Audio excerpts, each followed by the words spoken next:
आज की कहानी है जब सत्यभामा को हुआ रूप का घमंड। प्राचीन काल में द्वारिका में भगवान श्री कृष्ण की पत्नी सत्यभामा रहती थी। वह अपने सुंदर रूप और गुणों के लिए प्रसिद्ध थी। श्री कृष्ण भगवान द्वारका में रानी सत्यभामा के साथ सिंहासन पर विराजमान थे। निकट ही गरुड़ और सुदर्शन चक्र भी बैठे हुए थे। तीनों के चेहरे पर दिव्य तेज झलक रहा था।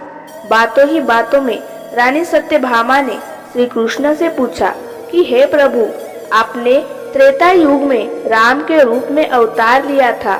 सीता आपकी पत्नी थी, क्या वे मुझसे भी ज्यादा सुंदर थी? सत्यभामा को अपने रूप का इतना घमंड हो गया था कि वह सोचती थी कि वह सबसे सुंदर है।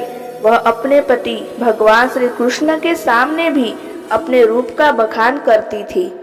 एक दिन भगवान श्री कृष्ण ने सत्यभामा से कहा, तुम्हारा रूप तो सचमुच अद्भुत है, लेकिन क्या तुम्हें पता है कि सच्ची सुंदरता क्या है? सत्यभामा ने कहा, मुझे लगता है कि मेरा रूप ही सच्ची सुंदरता है। भगवान श्री कृष्ण ने मुस्कुराकर कहा, नहीं, सच्ची सुंदरता तो आत्मा की शुद्धता और गुणों की अभिव्यक्ति है। सत्यभामा को यह बात समझ नहीं आई। भगवान श्री कृष्ण ने उन्हें एक उदाहरण दिया। एक फूल की सुंदरता उसके रंग और आकार में नहीं, बल्कि उसकी सुगंध और गुणों में है। हनुमान ने हाथ जोड़ते हुए सिर झुकाकर अपने मुंह से सुदर्शन चक्र को निकालकर प्रभु के सामने रख दिया। हनुमान ने कहा कि प्रभु, आपसे मिलने से मुझे इस चक्र ने रोका था, इसलिए इसे मुंह में रख मैं आपसे मिलने आ गया, मुझे क्षमा करे। भगवान मन ही मन मुस्कुराने लगे। हनुमान ने हाथ जोड़ते हुए श्री राम से प्रश्न किया, हे प्रभु, आज आपने माता सीता के स्थान पर इस दासी को इतना सम्मान दे दिया है कि वह आपके साथ सिंहासन पर विराजमान है। अब रानी सत्यभामा का अहंकार भंग होने की बारी थी। उन्हें सुंदरता का अहंकार था जो पल भर में चूर हो गया था। रानी सत्यभामा, सुदर्शन चक्र व गरुड़ जी तीनों के गर्व चूर चूर हो गया था।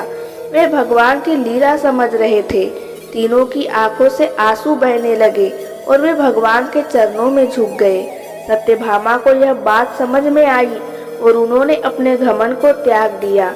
उन्होंने भगवान श्री कृष्ण के चरणों में अपना सर्वस्व समर्पित कर दिया और सच्ची सुंदरता को समझने के लिए तैयार हो गई।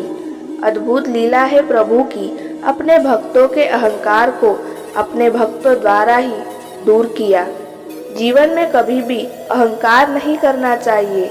जरूरी नहीं है कि आज जो आपके पास है वह कल भी होगा। इस कथा से हमें यह शिक्षा मिलती है कि सच्ची सुंदरता बाहरी रूप में नहीं, बल्कि आत्मा की शुद्धता और गुणों में है।